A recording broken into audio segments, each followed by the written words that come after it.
بسم اللہ الرحمن الرحیم۔ پیارے ناظرین و سامعین، السلام علیکم۔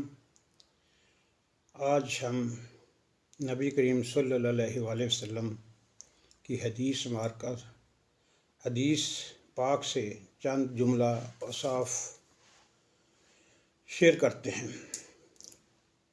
آپ حضرت محمد صلی اللہ علیہ وآلہ وسلم ہمارے پیارے محبوب نبی کریم کی اقوال کی احادیث ہمارے لیے نور اور روشنی کا درجہ رکھتی ہے۔ اگر ہم ان پر عمل کریں تو ہم اپنی زندگی میں خوبصورت نخار پیدا کر سکتے ہیں اور ایک معاشرہ برائیوں سے پاک معاشرہ قائم ہو سکتا ہے۔ لیکن افسوس کی بات ہے کہ ہم نے ان اقوال کو، ان احادیث کو کی طرف توجہ نہیں دی۔ اس لیے میں آپ سے گزارش کرتا ہوں کہ آپ ان اقوال کو بڑی غور سے سنیے گا اور اس پہ پوری طرح عمل کرنے کی کوشش کیجیے گا۔ نمبر 1 ہے، جو کوئی اپنی قدر جان لیتا ہے وہ ہلاک نہیں ہوتا۔ کیا مطلب ہے؟ انسان کو پہلے اپنے آپ کو جاننا چاہیے کہ اللہ تعالیٰ نے انسان کو کیوں بنایا ہے، کس مقصد کے لیے بنایا ہے۔ اللہ تعالیٰ نے انسان کو بے مقصد نہیں بنایا۔ قرآن مجید میں کئی جگہ پہ یہ ذکر ہے کہ میں نے انسان کو کوئی کھیل تماشے کے طور پہ نہیں بنایا۔ پہلا تو جن و انس کو بنایا اس لیے ہے کہ وہ عبادت کریں، اللہ کی عبادت کریں، شرک نہ کریں، توحید پہ قائم رہیں۔ دوسرا قول یہ ہے، کسی شے کی محبت انسان کو اندھا بہرا کر دیتی ہے۔ یعنی انسان جو ہے جب کسی چیز کے پیچھے لگ جاتا ہے کہ اس کی محبت کا شکار ہو جاتا ہے تو اسے یہ نہیں پتہ چلتا ہے کہ جائز کیا ہے اور ناجائز کیا ہے۔ بعض کہتے ہیں نا کہ everything is fair in love and war, تو یہ نہیں ہونا چاہیے۔ جو حقیقت ہے اس سے منہ نہیں موڑنا چاہیے۔ محبت ضرور کرے انسان، اللہ سے محبت کرے، اس میں کوئی نقصان نہیں۔ نبی کریم صلی اللہ علیہ وسلم سے محبت کرے، اس میں کوئی نقصان نہیں۔ صحابہ کرام سے محبت کرے، اس میں کوئی نقصان نہیں۔ لیکن اگر بری اشیاء کے، مثلا سوشل میڈیا گندا میڈیا ہے، لیکن اس پہ اگر آپ محبت کریں گے تو برائی کا شکار ہوں گے۔ یہ کئی دفعہ میرا دل کرتا ہے کہ یہ دیکھیں جی، ہم جو قرآن مجید شیئر کرتے ہیں، اچھی باتیں شیئر کرتے ہیں، اور سوشل میڈیا پہ طرح طرح کے بے حیائی کے اشتہار چل رہے ہوتے ہیں، لیکن پھر میں نے کئی دفعہ نظر ثانی کی ہے اپنے آپ پر کہ دنیا میں برائی اور اچھائی دونوں ساتھ ساتھ چلتی ہیں، اندھیرا اور اجالا دونوں ساتھ ساتھ چلتے ہیں۔ ہو سکتا اچھی باتیں کرنے سے کسی کی زندگی سنور جائے اور وہ اس بے حیائی کی طرف توجہ نہ دے۔ خاص طور پہ نئی نسل جو ہے ان کے لیے یہ میرا پیغام ہے کہ وہ سوشل میڈیا کی برائیوں سے بچیں اور اپنے روایات اور اپنے مذہب اور نبی کریم صلی اللہ علیہ وآلہ وسلم کی احادیث کے مطابق اپنی زندگی بسر کرنے کی کوشش کریں۔ نمبر 3 ہے، اوپر کا ہاتھ نیچے کے ہاتھ سے بہتر ہے۔ اوپر کا ہاتھ نیچے کے ہاتھ سے بہتر ہے، یعنی جو کسی کے ساتھ بھلا کرتا ہے وہ اجر کماتا ہے۔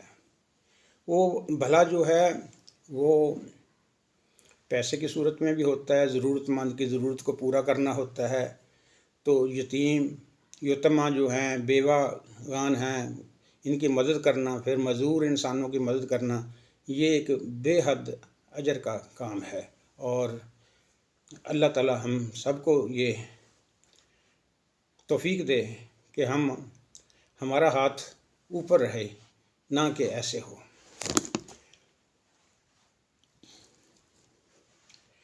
تیسرا یہ ہے،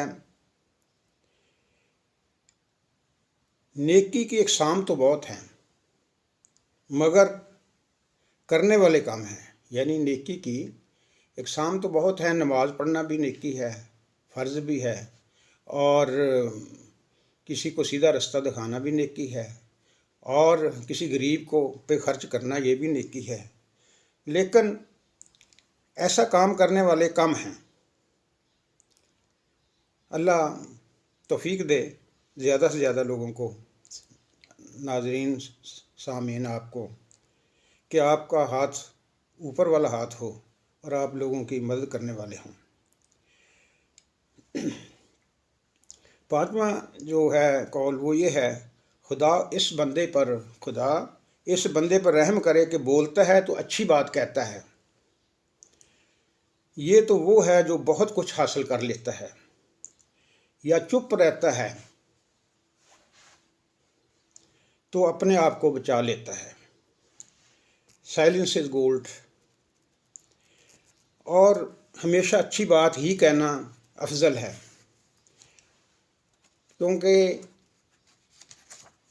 آن ڈے آف ججمنٹ حساب ہونا ہے، تو ہمارے کاتبین جو فرشتے ہیں وہ دائیں بائیں ہر وقت نوٹ کرتے ہیں کہ جو ہمارے زبان سے کوئی لفظ نکلا نہیں اور انہیں نوٹ کیا نہیں۔ اگر تو آپ اچھی باتیں کریں گے تو اس کا بے حد اجر ہوگا، اور آخرت میں آپ سرخرو ہو سکیں گے۔ تو اچھی بات کرنا بھی صدقہ جاریہ ہے۔ تو اس میں حالانکہ کون سا پیسہ خرچ ہوتا ہے، جیب خرچ ہوتی ہے، لیکن اچھے خیالات پیدا کرنا، اچھی بات کہنا، کسی کے لیے بھلائی کے لیے سوچنا، اچھے جذبات کسی کے لیے رکھنا، ہمسایوں کے ساتھ اچھے جذبات رکھنا، رشتہ داروں کے ساتھ اچھے جذبات رکھنا، تو یہ بہت اچھی بات ہے۔ اس کو ہمیں شیئر کرنا چاہیے اور ہمیں اس پہ عمل کرنا چاہیے۔ پھر نبی کریم صلی اللہ علیہ وسلم نے فرمایا 3 نجات دہندہ باتیں ہیں جن سے بندہ عمل کرے تو اس کی نجات ممکن ہے۔ نمبر 1 ہے ظاہر اور باطن میں اللہ کے لیے عاجزی کرنا۔ ظاہر میں تو جیسے نماز پڑھتے ہیں، یہ عاجزی کی ایک شکل ہے۔ ہم اللہ تعالیٰ کے سامنے اپنی سبمیشن کرتے ہیں کہ اللہ ہم میں کوئی تکبر اور غرور نہیں ہے، اور دوسرے لوگوں کے بھی ساتھ جب آپ بات چیت کریں تو کوشش کریں کہ عاجزی کے ساتھ بات کریں، اس سے نہ تو دنگا فساد ہوتا ہے اور لوگ اس بندے کی عزت کرتے ہیں جو عاجزی اختیار کرتا ہے۔ اور باطن میں اللہ کے لیے عاجزی اختیار کرنا تو وہ تو کہ روحانی خوشی کی بات ہے۔ اگر کہ کسی کو یہ دولت میسر ہو جائے تو میں سمجھتا ہوں تو دنیاوی جو دولتیں ہیں اس کے لیے کوئی اہمیت نہیں رکھتی۔ تو اگر باطنی اسے روحانی محبت اللہ تعالیٰ سے ہو جائے تو اس سے بڑی کوئی بات نہیں۔ آگے ہے فراخ دستی تنگ دستی، یعنی ایک تو بندہ خوشحال ہے، ایک بندہ تنگ ہے، میں میانہ روی اختیار کرنا، اعتدال پہ رہنا۔ اگر بندے کے پاس بہت زیادہ دولت ہے تو اس پہ اترانا نہیں چاہیے، اس کا ناجائز استعمال نہیں کرنا چاہیے، کہ وہ اکثر دیکھا گیا ہے کہ شادیوں پہ لوگ بے انتہا پیسہ خرچ کرتے ہیں، اپنی شوخیاں مارتے ہیں یہ دکھانے کے لیے کہ ہم بہت امیر ہیں۔ یہ کوئی اچھا رجحان نہیں ہے۔ یہی پیسہ کسی غریبوں کی مدد پہ کر دیا جائے تو اس پہ اپنی آخرت سنوارنے کا موقع بندہ حاصل کر لیتا ہے، ادروائز یہ موقع بھی ضائع کر دیتا ہے۔ تو تنگ دستی میں بھی کسی سے ہاتھ نہیں پھیلانے چاہیے، کسی کی مانگنا جو ہے یہ ہمارے مذہب میں کوئی اچھی بات نہیں تصور کی جاتی۔ تو مانگنا بندے کو کوشش ہونی چاہیے کہ بندے کو یہ نوبت نہ آئے کہ بندہ اس طرح خرچ کرے، اپنا بجٹ اس طرح بنائے کہ اعتدال پر رہے۔ اگر بندہ دیکھیں اپنے اخراجات زیادہ کرتا ہے پھر وہ اپنا ہاتھ پھیلاتا ہے، کس کے سامنے؟ رشتہ داروں کے سامنے، دوستوں کے سامنے، تو وہ کوئی اچھی بات نہیں ہے۔ بندہ اپنی جو ورتھ ہے اس کی بھی نگیشن کرتا ہے۔ تیسرا پوائنٹ یہ تھا، تیسری بات عدل کرنا۔ آپ نے فرمایا عدل کرنا فریق کے مقدمہ سے خوش ہو یا نہ خوش ہو۔ تو یہ اللہ تعالیٰ کو یعنی یہ بھی نجات دہندہ کی بات ہے۔ نبی کریم صلی اللہ علیہ وسلم نے فرمایا کہ عدل کرو، عدالتوں میں عدل ہونا چاہیے، کہ یہ نہیں ہونا چاہیے کہ show me the person I shall show you the rule, ایسا نہیں ہونا چاہیے۔ تو ہمیشہ عدل کا، اگر عدالتی نظام عدل پر ہو تو وہ معاشرہ کبھی ٹوٹتا نہیں ہے۔ تو وہ ایک دیکھیں، جو مسلمان نہیں بھی ہیں وہ مسلمانوں کی باتوں پر بعض دفعہ عمل کرتے ہیں اور وہ سرخرو ہو جاتے ہیں۔ سیکنڈ ورلڈ وار میں جب برطانیہ کی بہت تباہی ہوئی تو ان کے جنرل چرچل نے کہا کہ ملک کا کیا حال ہے، اپنے لوگوں سے پوچھا تو انہوں نے پوچھا کہ آیا ملک میں انصاف ہے؟ انہوں نے کہا جی انصاف ہے، عدالتوں میں انصاف ہے۔ اس نے کہا پھر ہمیں کوئی فکر نہیں۔ تو عدالتی نظام جو ہے وہ دیکھیں، خلفائے راشدین میں دیکھیں، حضرت عمر رضی اللہ تعالیٰ عنہ کا خلافت کا زمانہ دیکھیں کہ سائل کو، قاضی کو وہ اختیارات ہوتے تھے کہ وہ بادشاہ کو بھی اپنے پاس بلا لیتا تھا، خلیفہ کو بھی اپنے پاس بلا لیتا تھا، اور اس کے مرتبے کو مد نظر رکھ کے اسے کرسی پیش نہیں کرتا تھا، بلکہ وہ جج جو ہے، وہ قاضی جو ہے، وہ کٹہرے میں سامنے کھڑا کرتا تھا، اور وہ بھی پسند کرتے تھے۔ اور بعض تو تاریخ میں پڑھا ہے، آپ لوگوں نے بھی سنا ہوگا کہ ایک کوئی خلیفہ تھا تو وہ تلوار اپنے ساتھ لے کے گیا تو شو نہیں کیا، تو اس نے کہا کہ اگر بادشاہ، اگر وہ قاری میری عزت و احترام کرتا اور انصاف میں، عدل میں میری فیور کرنے کی کوشش کرتا تو میں اس تلوار سے اس کی گردن اتار دیتا۔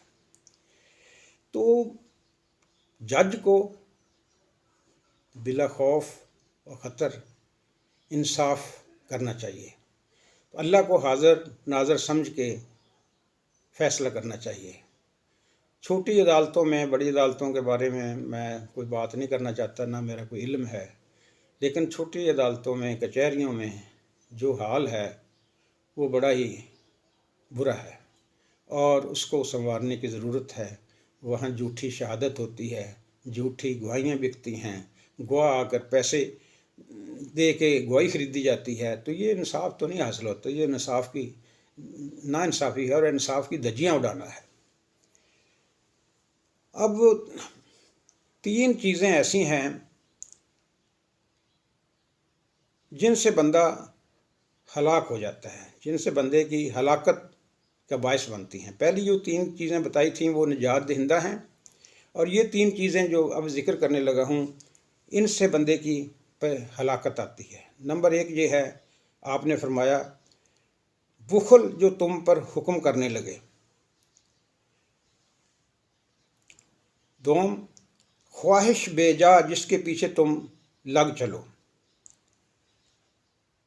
تیسری ہے خود پسندی۔ پھر ہے کہ میری امت، آپ نے فرمایا، ہمیشہ خوشحالی میں رہے گی جب تک امانت کو لوٹ نہیں سمجھے گی اور صدقہ کو جرمانہ نہیں خیال کرے گی۔ اب آپ نظر ثانی کریں اپنے معاشرے کو، ہم دور نہیں جاتے، اپنے ملک کو دیکھیں، اپنے ملک میں دیکھیں کہ یہ چیزیں جن میں پائی جاتی ہیں تو اس سے معاشرہ بگڑتا ہے۔ تو اس سے بچنے کے لیے، کیونکہ اس پہ اکاؤنٹیبلٹی ہونی ہے، تو اگلے جہان میں جا کر کیا جواب دیں گے وہ حکمران جو بخل سے کام لیتے ہیں، جو بخل کرتے ہیں، وہ لوگ جو بے جا خواہش کے پیچھے چلتے ہیں، بے جا خواہش کے پیچھے چل کے برائیوں کا ارتکاب کرتے ہیں۔ خواہش جو ہے، ایسی خواہش نہیں ہونی چاہیے جس سے دوسرے کا نقصان ہو۔ خواہش جو ہے، ناجائز خواہشات جو ہیں، یہ انسان کو برائی پر آمادہ کرتی ہیں۔ تو ناجائز خواہشات کو اپنے نزدیک نہیں آنے دینا چاہیے۔ اور خود پسندی بھی بہت بری بات ہے، اس سے تکبر غرور پیدا ہوتا ہے۔